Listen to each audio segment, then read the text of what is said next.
Council for Gun Owners of America. Mike, good to have you with us today.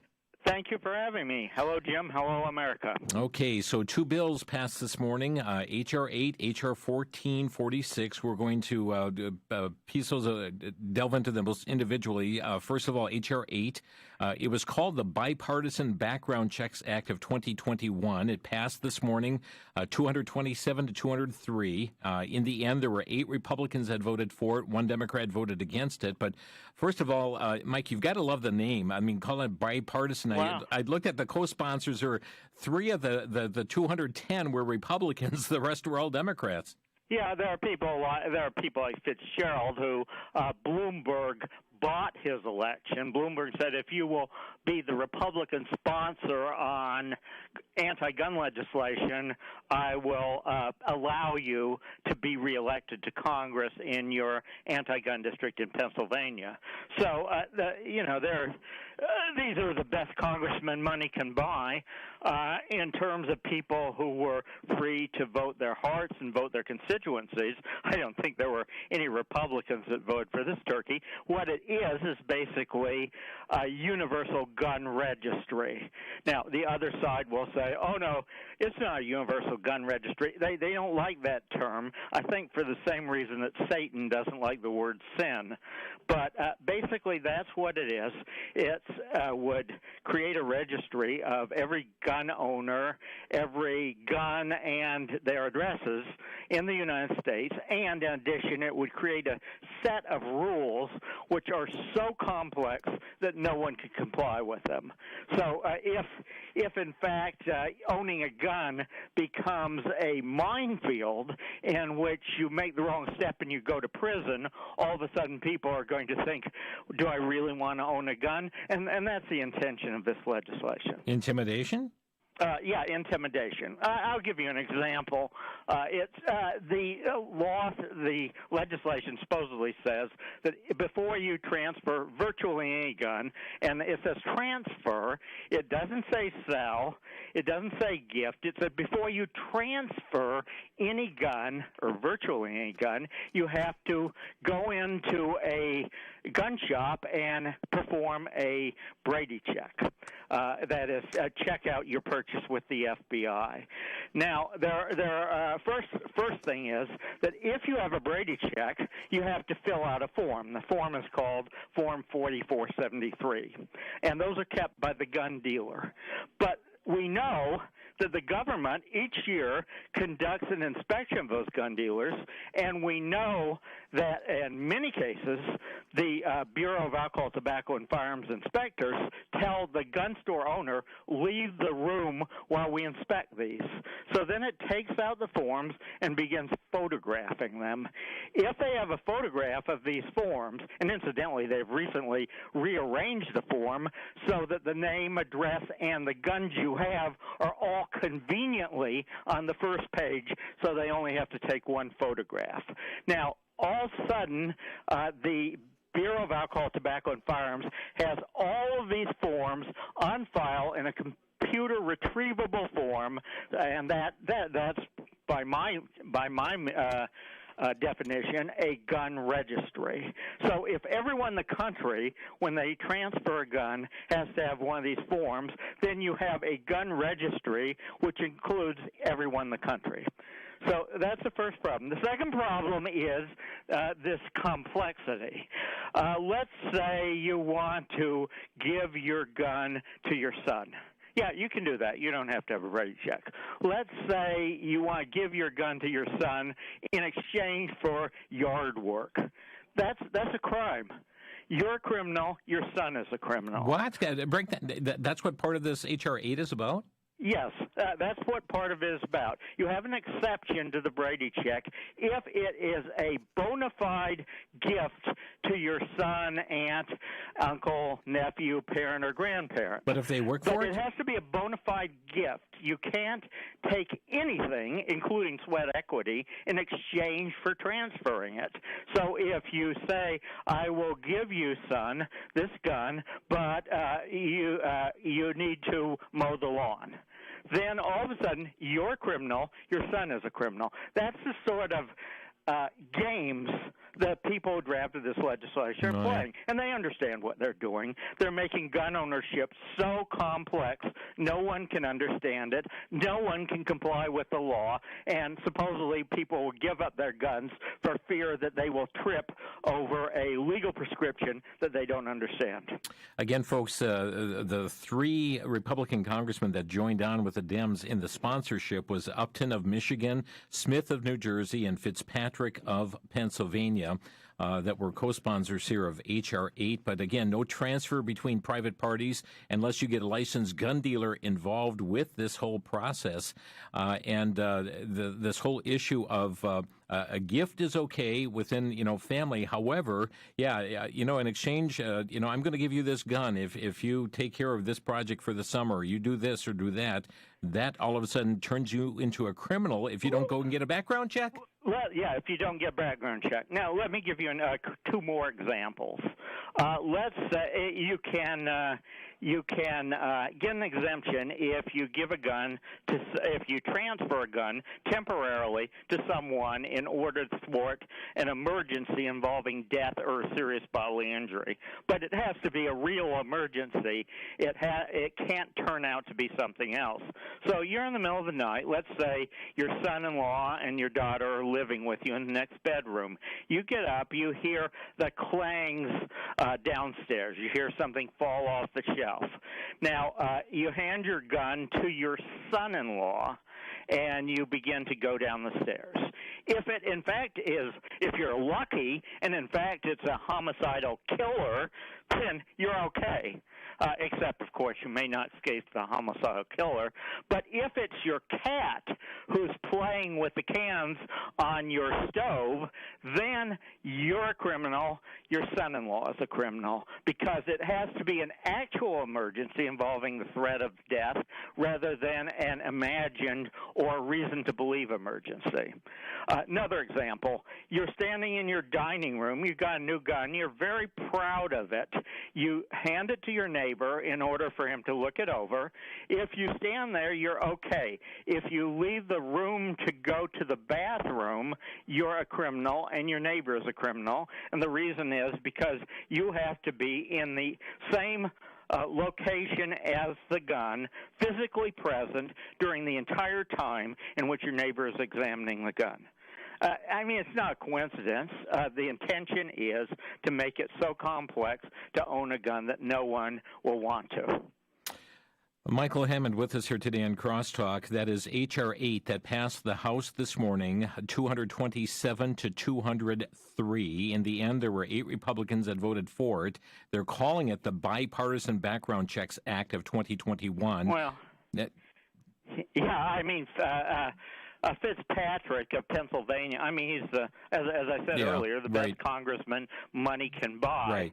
Right. The Bloomberg comes into these races and says, "Well, you're in Pennsylvania, you're in an anti-gun district, but I'll tell you, since I'm a billionaire and can buy and sell your state, but I will allow you to keep your seat if you agree to sponsor all of my bills and make them look bipartisan."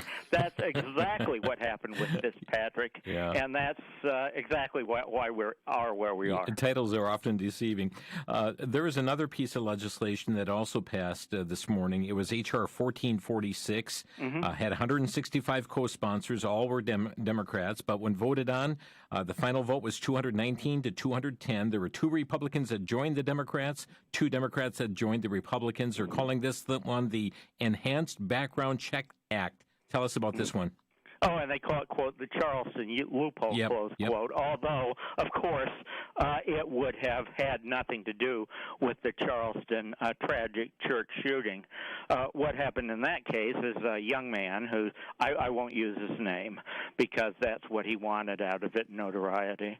So I won't use his name, but a young man who went into a historic church in Charleston, South Carolina, and shot up the church.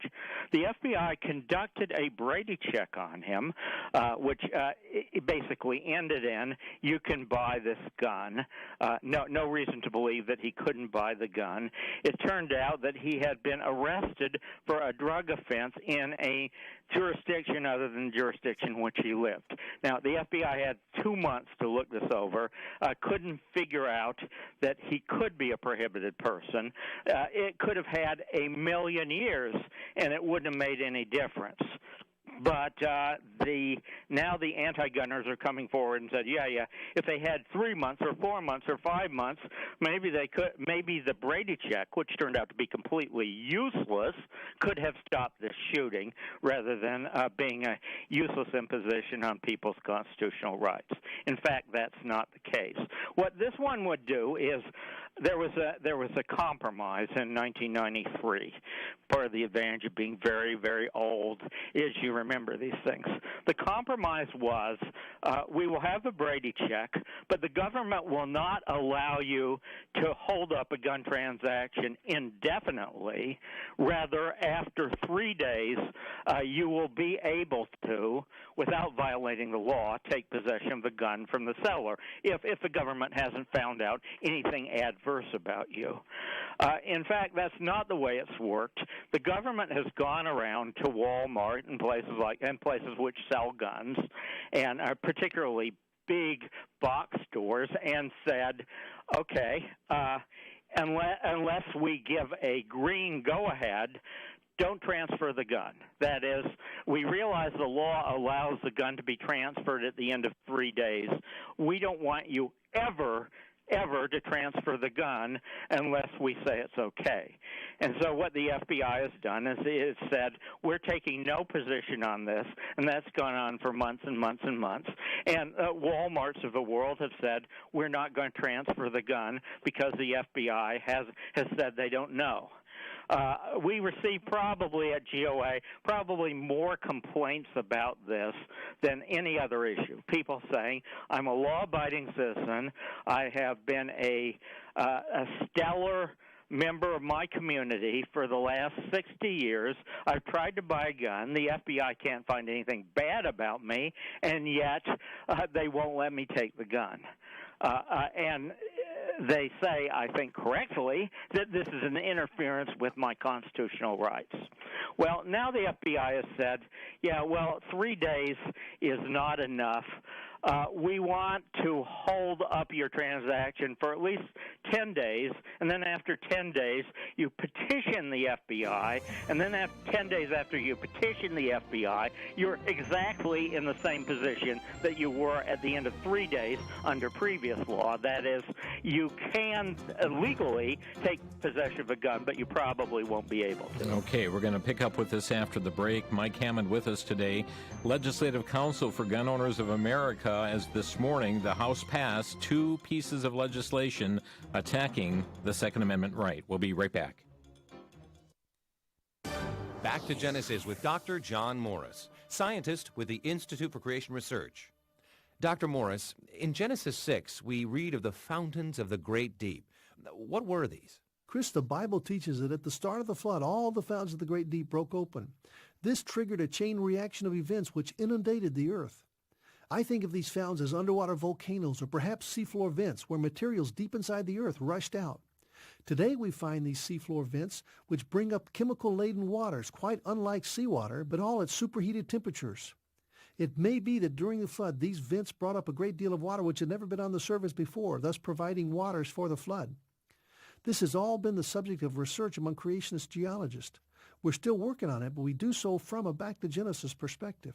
To learn more about creation, get our free DVD called That's a Fact. Call us at 800-628-7640 and mention the promo code FACT. Stand by, Mike. Stand by.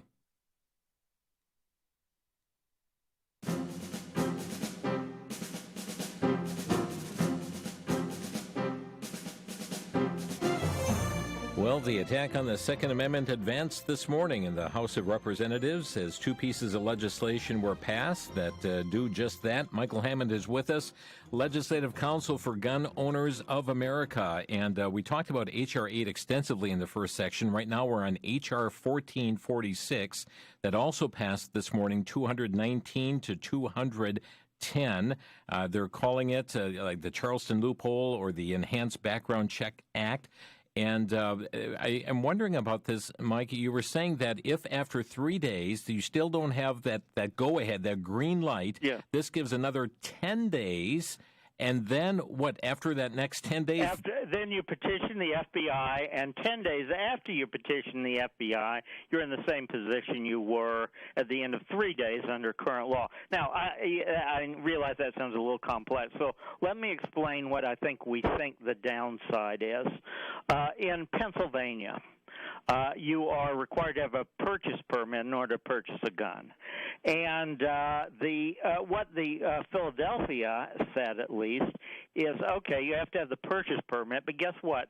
We're going to require you to come in person to make your application. So you have to come in person. And they said, and we have appointments, but our first appointment isn't until 2022. And so under this, the FBI can say, okay, you can petition us, but you'll have to come in, and the first appointment we have is in 2030. So in 10 years from now, you can come in and petition us in order to acquire your gun. Now, there are some people in this country that have stalkers, have people who are trying to kill them, and who need guns sooner than 10 years from now, particularly victims of domestic violence. We have cases of victims of domestic violence who have said, my husband, crazy stalker, is going after me. I need a gun. I petitioning to purchase a gun and have been told, no, you're going to have to wait 3 days. You're going to have to wait 30 days. You're going to have to wait something else. Well, guess what? By the end of 30 days, the petitioner was dead. The husband had shot her to death. And so if the rioters are coming down your street in Oshkosh or Sheboygan, and your family is on the verge of getting killed by people with torches and pitchforks and guns, then you probably don't have 3 days or 10 days or 20 days or eternity in order to wait for that gun. If police won't protect you, then you better have a very quick way of protecting yourself, or there's a good chance you're dead, your family's dead, and all of your house pets as well. So what incentive is there for the FBI to even timely process the background check? No incentive at all. They're not timely processing them currently, and as a matter of fact, particularly under Biden, there would be every incentive for them never to give you the go-ahead. And we think that will be the ultimate result of this, that the FBI can bring every gun transaction in the country to a halt, particularly if you have this universal gun registry, simply by doing nothing. And we think that under Biden, the FBI is going to do exactly that, nothing. As a result, the result being that gun transfers could conceivably crawl to a halt in the United States. The other side knows what they're doing here.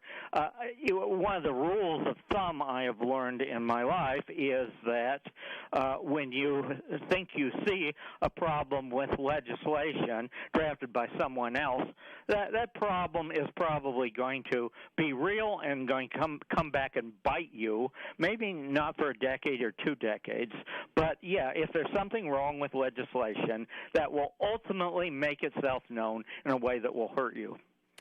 We're talking again today with Mike Hammond, and I'd like to just remind you folks of a statement, and this came out in January of 2013 from then Milwaukee County Sheriff David Clark. Here's what he said. I'm Sheriff David Clark, and I want to talk to you about something personal, your safety. It's no longer a spectator sport. I need you in the game. But are you ready? With officers laid off and furloughed, simply calling 911 and waiting is no longer your best option. You can beg for mercy from a violent criminal, hide under the bed, or you can fight back. But are you prepared? Consider taking a certified safety course in handling a firearm so you can defend yourself until we get there. You have a duty to protect yourself and your family. We're partners now. Can I count on you? This safety message brought to you by the Milwaukee County Sheriff's Office. Yeah, that was back in 2013 here, Mike, and he's warning at that time, and now look at all the defunding of police that's been going on since that time. I didn't hear him say wait for 10 years. You remember what was happening in 2013? Basically, Obama was pushing H.R. 8. The same bill that we're considering this year was being pushed at that time. The one thing we know now that we didn't know then is that the police are probably not going to show up at your house if you and your family are in danger. My brother lived in a dangerous area of Kansas City. He woke up at about 3 in the morning to find a drug dealer standing over his bed. My. He picked his loaded gun, which was in his nightstand, and held the guy down until police arrived. I am convinced that had he not had that gun, he would have been dead that night. This morning, Senator Chuck Schumer said this. He said, in the past, when they sent it over to us last time, it went into Mitch McConnell's legislative graveyard. The legislative graveyard is over. H.R. 8 will be on the floor of the Senate, and we will see where everybody stands. No more hope and prayers, thoughts and prayers. A vote is what we need. A vote, not thoughts and prayers. Your response? Yeah, well, that's what the people of Georgia voted for. That's where we are now with a Democratic House, a Democrat Senate, and a Democrat White House that want to fundamentally eliminate the Second Amendment, and that's where we are. The good thing is that as of today, we still have the filibuster and we still have the Byrd rule to protect us from doing this stuff on the budget. So if we have 41 votes, then we can stop Schumer, although Schumer is going to try to break down all the Senate rules in order to pass this. I mean, it's hard to describe where we are. We're a kleptocracy, a point in which there are certainly a majority in the Senate and House and media who just want to steal the governance of this country from the American people and put it in their own hands.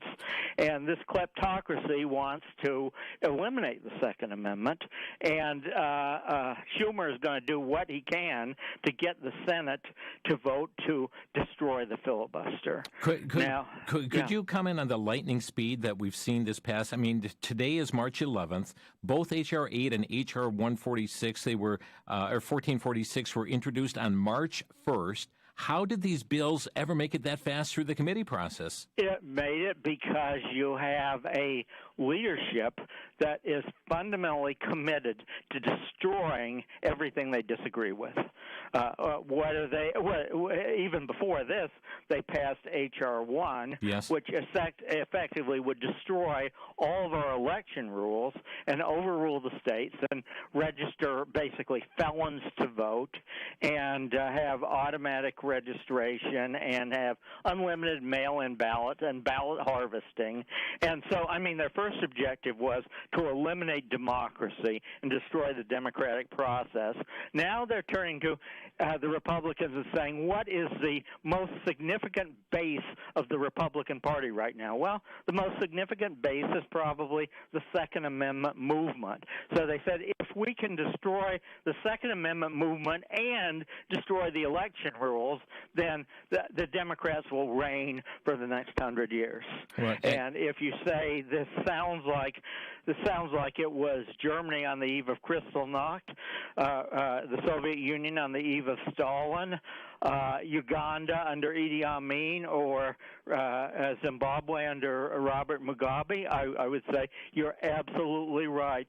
Absolute despots tend to follow the same processes in trying to eliminate and incidentally silence their opposition.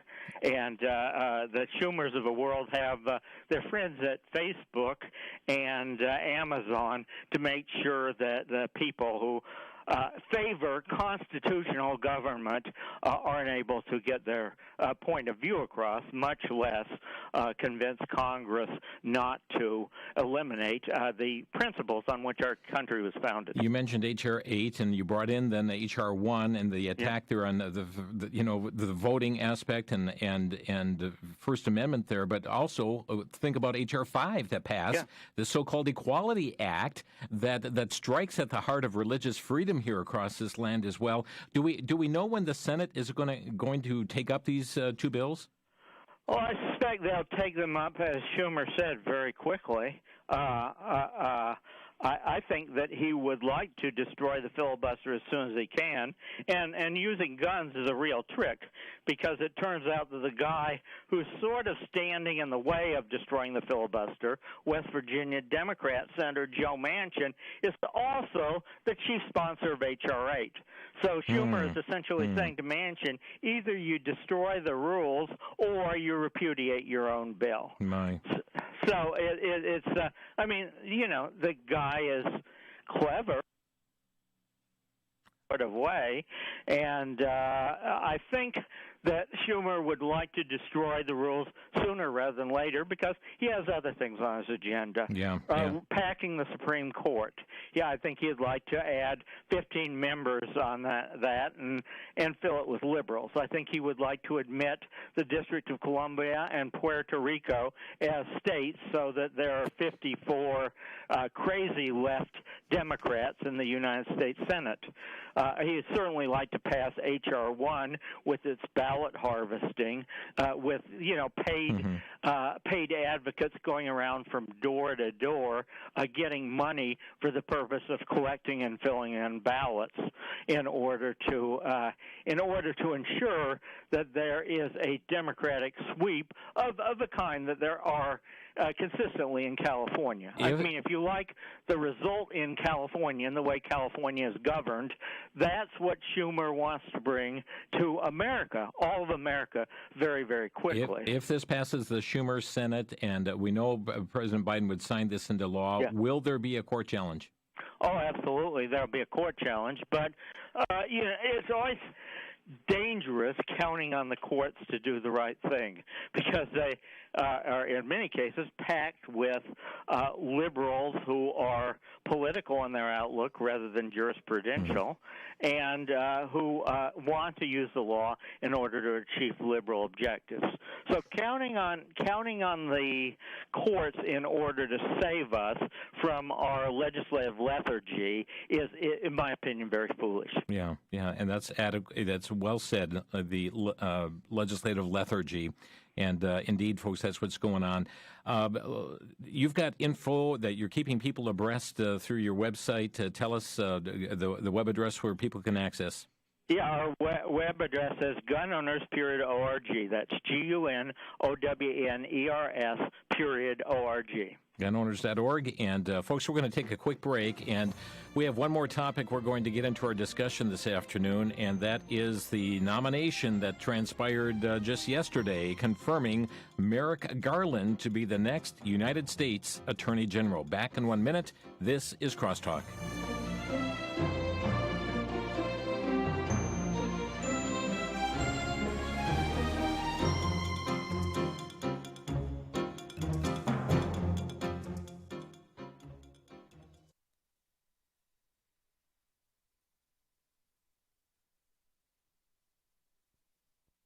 Attacks continue against the Bible. Some accuse the Bible of not being historically accurate. Some insist it's a book written by man filled with error.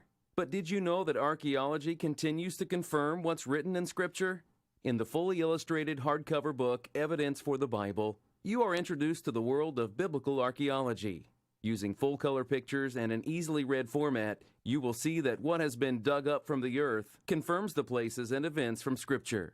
Rulers and kings are documented, battles and their outcomes are confirmed, and details of prophetic utterances are precisely what are known to have happened. This book takes you on a fascinating journey during which the traveler never knows what may turn up with the next trial. It's hard to put this book down as one captivating page leads to another. Evidence for the Bible is available for a donation of $30. Call VCY America at 1-800-729-9829. 1-800-729-9829.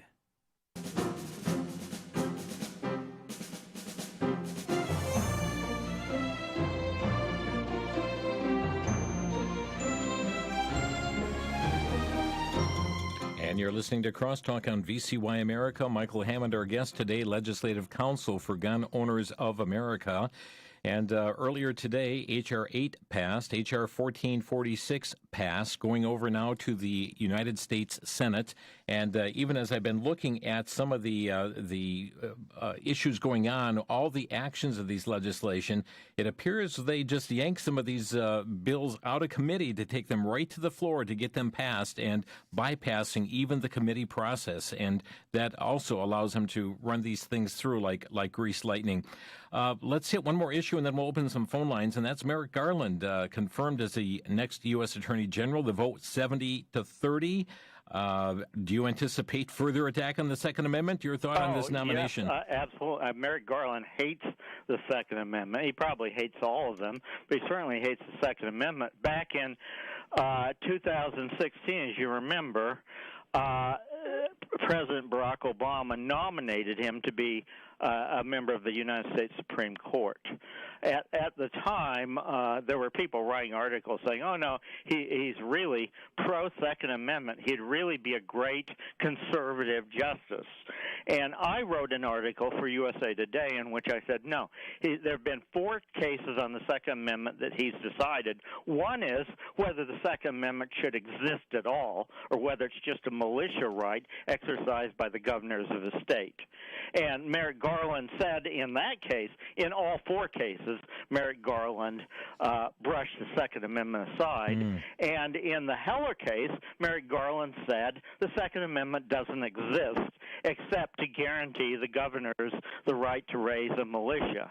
Now he testifies in his testimony to be Attorney General before the Senate Judiciary Committee. He says in response to a question asked by Senator Tom Cotton of Arkansas that since Biden has said he wants to ban most guns, that would be fine, that's his prerogative. That's the position the Justice Department will take, that the Second Amendment doesn't prohibit most guns on the market and in private hands today from being completely, totally banned and confiscated.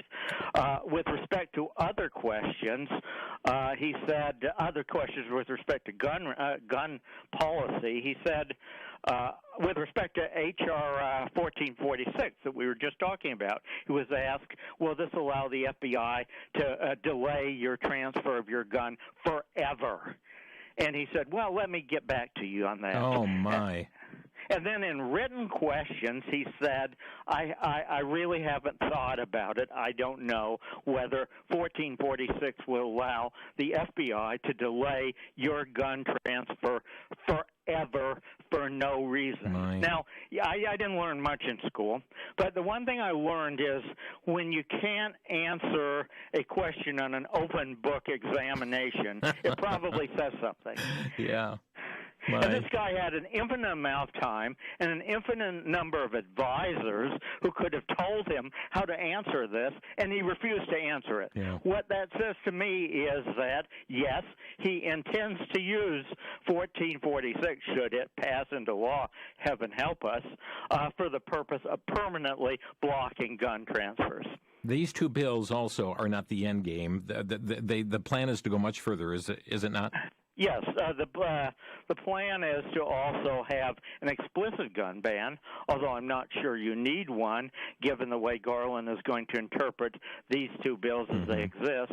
But a permanent gun ban of most of the guns in the United States, including handguns that don't have, quote, smart gun technology. What is that? Well, no one knows. They haven't developed it yet. But theoretically, people who have spent all of their lives watching the Jetsons think there will one day be a gun which you'll touch, it'll sense your fingerprints, and it will activate for only you and not someone else who picks it up. That's by and large Jetson technology, but all under something California is trying to do, and I think Garland wants to do, every handgun in America would be banned that didn't have that special technology and would be confiscated. In addition to having the National Gun Registry, which we already discussed, H.R. 8, which would tell the FBI exactly where the gun owners were and what guns they had. The third part of that puzzle is the red flag gun confiscation legislation, which would specifically authorize them to come without notifying you to your house and knock on your door and perhaps break down your door at 3 o'clock in the morning in order to confiscate your guns. That's the red flag gun confiscation bill. We already know it's been used in Maryland. We know that in many cases the police knock down your door and shoot you when you resist. And ironically, of course, the week that Maryland passed red flag, it also outlawed capital punishment. And what that means is that in Maryland, the only capital crime that continues to exist is being a law-abiding gun owner. Mike Hammond, our guest here today. Our phone number to Crosstalk, 800-733-9829. That's 1-800-733-9829. Michael, one of the things that's not being told by the media are the armed citizens that are stopping robberies and crimes. I saw just 3 days ago an armed citizen stopped a robbery suspect at a Chick-fil-A in Atlanta. I saw an article from the Daily Signal. They had 11 more examples from February that they documented. These are the stories not being told. Everything is about how evil and bad the gun is, but not all the lives that are being saved because of the gun. Yeah, not coincidentally. According to the FBI, no less, about 1.5 million times a year, law-abiding citizens use guns in order to prevent crime, including, in many cases, the murder of themselves and their families. It's 1.5 million times. You'll never see that in the newspapers because it certainly doesn't fit into their anti-gun narrative. But I can tell you many times, once in my life, someone actually held a gun to my head and began to pull the trigger. That was in the District of Columbia, where guns were completely banned for everyone. But guess what? The guy who held the gun to my head wasn't going to comply with the law preventing him from possessing a firearm because he was a criminal. I mean, murdering me was also a crime, and if he had no problem with that, he certainly didn't have any problem with committing a crime of having an unauthorized gun. Yeah, he wasn't worried about violating a gun-free zone. Let's go to Robert in Oregon. You're on the air, Robert. Yes, I'm just kind of curious, when the Democrats steal an election, okay, and now they don't want to follow the Constitution, which they haven't for quite some time, what does America do? We have only one choice. We have to succeed. Our states have to succeed if we want to stay free. Otherwise, we're going to cow down to the communist, Islam, Marxist, Democratic Party. Well, I have a other option. Oregon, particularly, I drafted in coordination with sheriffs and law enforcement officers in Oregon a legislation called the sanctuary legislation. It's been adopted, I think, by most counties in Oregon, and what it says is local law enforcement of this county, of this city, even of this state, refuses to cooperate with the federal government in enforcing an unconstitutional gun law. The federal government doesn't like that very much, ironically. But it's clearly guaranteed by the Supreme Court. The Supreme Court, in a case called Prince, United States versus Prince, said that the federal government has no constitutional right to force a locality, a state, a county, a city, a town, to become its enforcer of its laws, even if those laws are legal. So, the state of Oregon, or not, probably not the state of Oregon, Oregon because it's pretty well off the deep end.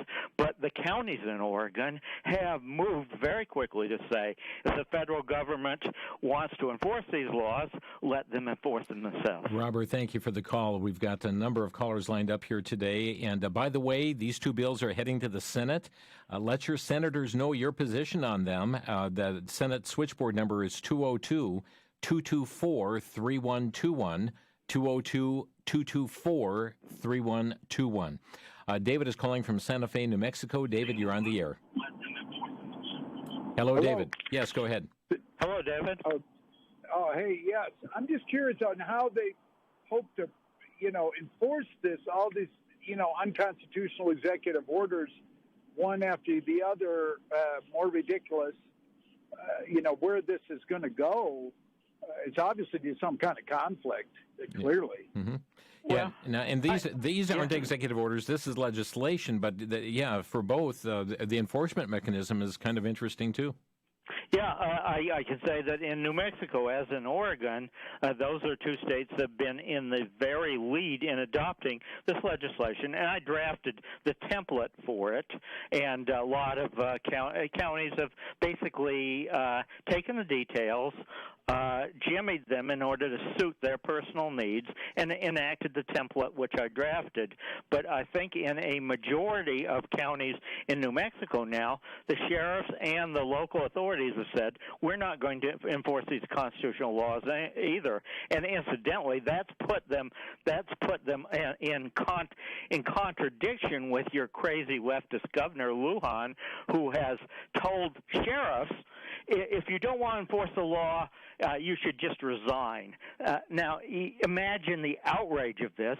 Some elected official telling other elected officials that they need to resign because they don't want to implement unconstitutional acts that the governor thinks are okay. David, thanks for the call. Is that sample legislation available, Mike? Yes, it is. It's available at our gun site.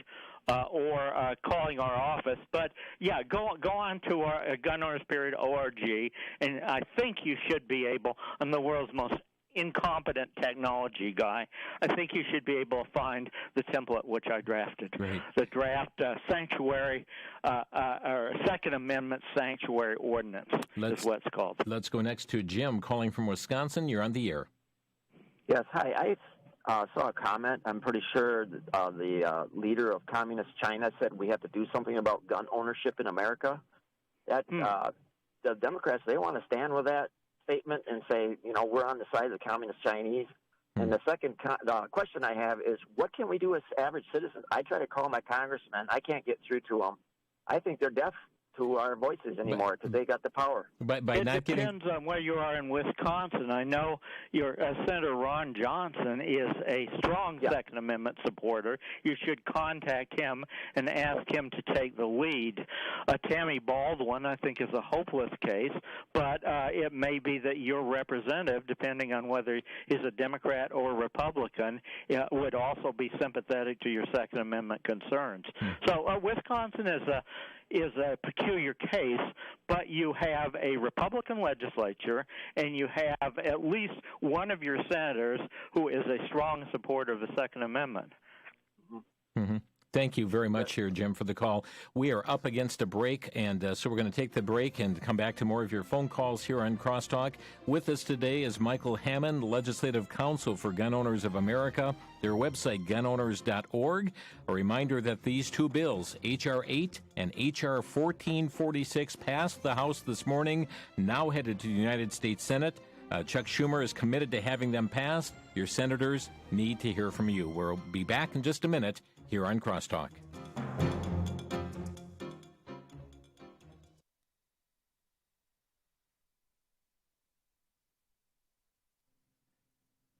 Okay. For the Worldview Report, I'm Brandon House. Our website is worldviewreport.com. Recently, I was listening to a medical doctor being interviewed about the COVID vaccination. And this person interviewing this medical doctor said plainly, I'm not a Christian.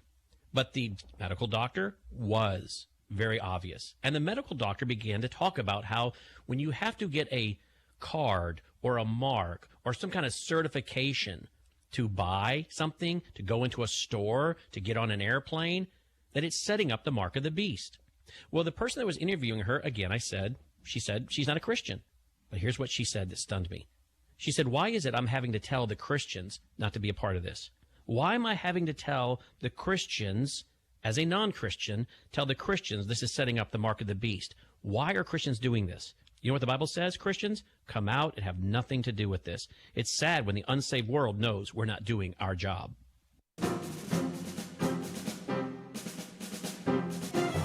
This is Crosstalk on VCY America. With us today, Michael Hammond, Legislative Counsel for Gun Owners of America. And taking your calls today at 800-733-9829. That's 800-733-9829. Bill is calling from Sarasota, Florida. Bill, you're on the air. Hi, Bill. Good afternoon. Good afternoon. Good afternoon. I have an interest in this type of a situation, this type of legislation, so to speak. I am a member of the Gun Owners of America and the NRA and the Second Amendment Foundation and the USCCA. And the only thing I can say is this. The Second Amendment is America's first homeland security. Yeah. Okay. That's absolutely right. That's absolutely right. Thank you, Bill. Our number is 800-733-9829. From Bill, we go to William. William in East Troy, Wisconsin. You're on the air. Hi, William. Mr. Hammond, thank you for all that you do. I've been a member of Gun Owners of America for a long time and really appreciate what you guys are doing for us. But Rush Limbaugh said the Second Amendment is in place when the government forgets about the First Amendment. And we've had to tell our kids that it's not the pencil's fault when you miswrite words. It's not the fork's fault when you gain 200 pounds. And it's not the gun's fault when somebody uses it wrongly. So I know liberals want to blame the pencil and the fork, but you know what? It's not the pencil, it's not the fork. But I wanted to switch up my question a little bit and ask you, if these people are trying to go rogue and they're trying to go against us as Americans with this legislation, is it the sheriff's responsibility in our counties to help us form militias to take a stand against the federal government trying to come in and force illegal laws upon us? Well, yeah, they can be the backup if necessary. It's not a backup that I want to rely on. I'd like to think that the federal government isn't going to come out to your home and try to take your gun. If it does, I would hope that your sheriff or your law enforcement official in your jurisdiction wouldn't help them. But I think the first line of defense is to try to keep these bills from passing. I think we have the capacity to do that so long as a filibuster exists in the United States Senate. That's why we've fought for the filibuster for so long. Will it continue to exist? I know Chuck Schumer will work very hard to eliminate it. Incidentally, he wasn't quite as opposed to the filibuster back when he was in the minority, and it was protecting him. But he'll try very hard to eliminate it. I think we need to fight in order to keep the filibuster in place and to keep gun control from passing in the United States Senate. I think that's still doable. We will be hanging from a cliff for the next 2 years, but hopefully we'll be able to hang on. Thank you, William. Merle is calling from Milton Vale, Kansas. You're on the air, Merle. Yes. Hi, Merle. I want to know, if you buy a weapon from a military installation, do you have to go through all the hoops to buy it? Yes, you would have to go through all the hoops under this. I bought a gun basically, here. there are only a very, very limited number of exceptions, and certainly acquiring it from the government is not an exception to their requirement that, first of all, you have to go through a Brady check, and second of all, you have to wait maybe forever and never get your transaction approved. From a military base, huh? Yeah. From a military base, yeah. I was stationed at Fort Riley in Kansas. Thank you, Merle. Cindy is calling next. Back to Oregon. You're on the air. Hey, Hello. Cindy. Hello, Cindy. Go ahead. Hi.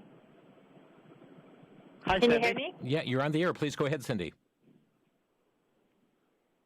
Okay, let's go to Merle. Another Merle in Tennessee. You're on the air. Yeah, Jim. I just have to say, it's no wonder the communists left up the fencing and the troops and the barbed wire around the Capitol and everything. they knew they were going to do this blitz of freedom-robbing bills, and I believe they were scared of there could be a backlash at some point. Our backs are going to be against the wall, so no wonder they left all that up. I appreciate your show today. Thank Jim. you for listening. Yeah, isn't it interesting that these turkeys spent the whole summer encouraging mobs to riot in 144 major American cities, but when it appeared that the mobs were coming from them, for them, all of a sudden, they just goose-stepped up and down the street. Thank you for the call. Let's go to Norma in Georgetown, Ohio. You're on the air. Hi, Norma. Yes. I have a question. With Biden signing whatever he did, because he really doesn't know what he signs anymore, my daughter was diagnosed years ago with bipolar. She's not on disability or anything, and we was going to get our CCWs next month. Does that disqualify her? Well, that's a tough question. Obama tried very hard to allow to reach people who were on Social Security disability, look through their files and take away their guns if they had things like bipolar. We were successful in getting that executive order overturned, and so right now, unless she is involved with the Veterans Administration, she probably will not lose her guns as a result of a diagnosis. Unless, of course, there's some court proceeding. Then? What's that, Norma?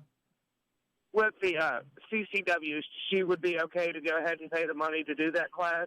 I would, yeah. I hesitate to say across the board she'd be okay, but I would say that as a general premise, a diagnosis is not successful in taking your guns away, either in taking away your ability to pass a Brady check or your ability to get a CCW. Thank you, as Norma. a general premise, a diagnosis doesn't take that right away. Thank you for the call. Let's go try Cindy one more time here in Oregon. You're on the air. Hi, I'm wondering, so I'm looking to move from Oregon because of, the crazy liberal politics, and I'm wondering what the best state would be to move to be able to protect myself long term. Okay, thank you, Cindy. I can tell you that's a difficult question. The state that's closest to Oregon that's still relatively free is Idaho. I represented a couple senators from Idaho for many, many years. Idaho is still a relatively free state, and at its closest, it's an infinitesimal distance from Oregon. We have 10 seconds left for that which is further from Oregon. What states would you recommend? Montana is becoming freer now that we've gotten rid of its communist governor. Wyoming is also a very free state right now. Great. Thank you, Cindy, for the call. And we've just run out of time for the broadcast today, and wish we could spend more time, but folks know what's going through the House, what's going through the Senate, and you can be in contact with your senators 202-224-3121. Michael Hammond from Gun Owners of America, gunowners.org. Thanks, Mike, for being with us. Thank you for having me. And folks, thanks for joining us on Crosstalk. You've been listening to Crosstalk via satellite and the internet from VCY America. Views expressed may or may not be those of this station. For a CD of today's program, send a donation of $6 or more to VCY Tape Ministry, 3434 West Kilbourne Avenue, Milwaukee, Wisconsin, 53208, or download by RSS or podcast from crosstalkamerica.com. And join us again for Crosstalk.